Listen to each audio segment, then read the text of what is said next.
D, wait for it, delightful. Check out the name tag. You're in my world now, Grandma. What's up, nerds? So, today in a week in review, I do want to, I know all of our favorite TV shows came back, and everything, The Flash, Arrow, and everything, except for Supergirl. Supergirl won't be back until Legends of Tomorrow is over with, and that's 16 episodes this season. But I want to take some time to focus on some more of the news stories that dropped this week. And the first one I want to start off on is a pretty sad one. Kevin Smith, the director and writer, had a heart attack, and it was pretty sad. I saw it on Twitter. He had tweeted out a picture of himself in the hospital. He was doing some shows, and he did his first show. It didn't feel right, canceled the second show and went to the hospital. It's a good thing that he did, because he ended up having a massive heart attack. And if you are subscribed to his Twitter or following him on Twitter, then you'll know that he is talking about it extensively. And he has now gone vegan, which is great for his health and everything. And I just think that if we would have lost him, it would have been a tragedy. I find him to be great. I love his podcast, Fat Man on Batman, Smodcast, all that stuff. It's so great, and I think he's a really great talent.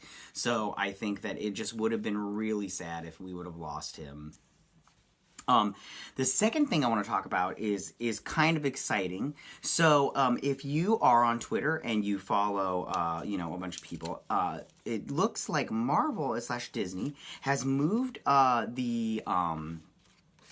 the release date of Avengers Infinity War Part 1. They've moved it up to April 27th. And it started out where Robert Downey Jr. had tweeted, and they were like, hey, can I see Infinity War a little early? And they were like, of course. And I wonder if they did it so they could turn the A for April into the Avengers sign. I know that's not really, I was just making a joke, but it looks good.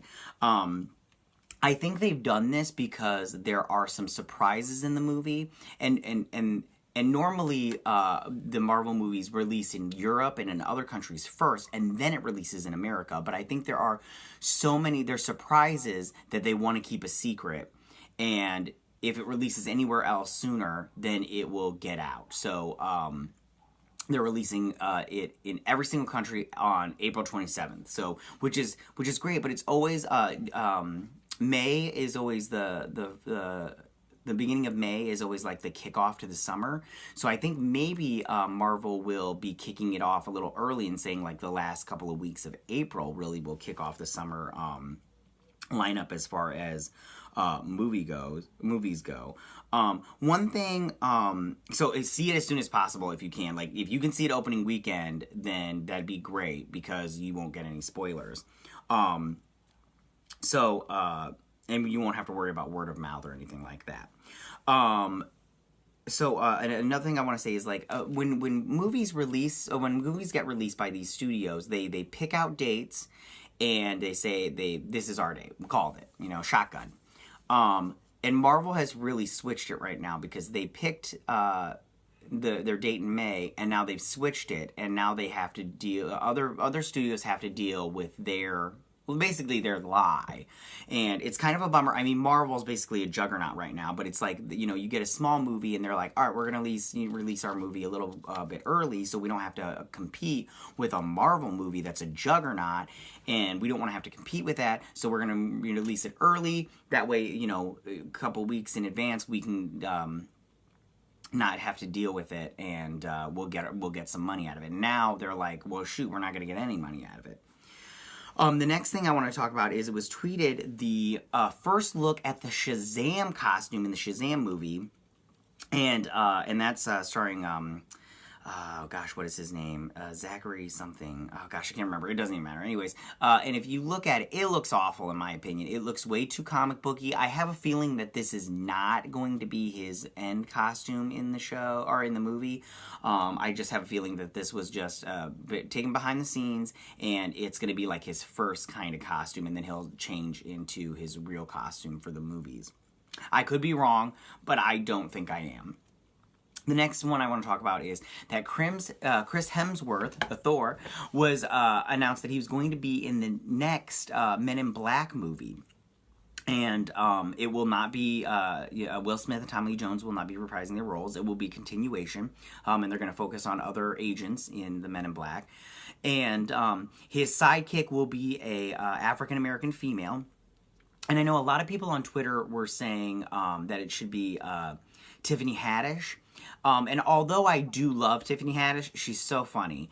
I don't think that this is a good choice, and this is my reason why. I think that when Chris Hemsworth, who is funny in his own right, I think comedy is the way he needs to go. Thor Ragnarok really pushed it hard because he's so funny and charismatic that I think that in this movie he's the funny agent, and the black female character is the straight agent. Like she has fun, she's got comedy, like she'll be funny, but if it's Tiffany Haddish, she'll just take it away from Chris Hemsworth, or they'll be on par, and it's like the female character should be the serious one in this. So I think that the straight man comedy in this is that character. So I think Janelle Monáe would be a great one. She did so great in Hidden Figures. She did so great. I mean, like, and she's already knows how to wear a suit. So I think she would be such a great character. She did comedy in Hidden Figures, and yeah, if I said her name wrong, I'm sorry. It was anyways, it doesn't matter. Anyways, so and then the last story I want to talk about is the fact that Kristen Wiig is in talks to play Cheetah, well, the villain in the next Wonder Woman 2.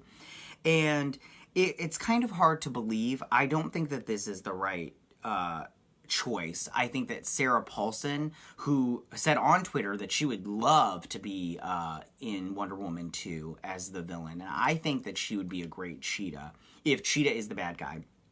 I just think that and this just proves Hollywood is a tough business and everything, but Sarah Paulson, I think, is the better choice. I think that Kristen Wiig is just frustrating because it's ultimately wrong as a choice, and it's going to be set in the 80s during the Cold War, and I think that if you read the comic books, recently, Greg Rucker, I think it was his name, he did a thing about, he had his stint on the Wonder Woman comic books, and he wrote a great Cheetah character. I mean, she's so great, and I think that it captured it perfectly what Cheetah is. I mean, she's got an insatiable appetite for human flesh, and just, and if they're going for the friend aspect, I think Kristen Wiig is great, but I think that's all that she's good for in this movie. I don't want to see comedy in my Cheetah character, in my Cheetah villain. So I think the friends angle only works with her. I don't think anything else works with her. And I don't think that hardcore comedy is best. I think because they're friends, and then she blames her in the comic books for her transformation. I think that Sarah Paulson would have been a better choice, or I just don't think Kristen Wiig is the right choice. So if you tell me what you think about these stories that I just told you guys, do you agree with me? Do you not agree with me? Leave your comments in the section down below. Click that like button if you like what you heard. If you feel the need to subscribe, go ahead. If not, that's cool. I will check you guys later. Bye.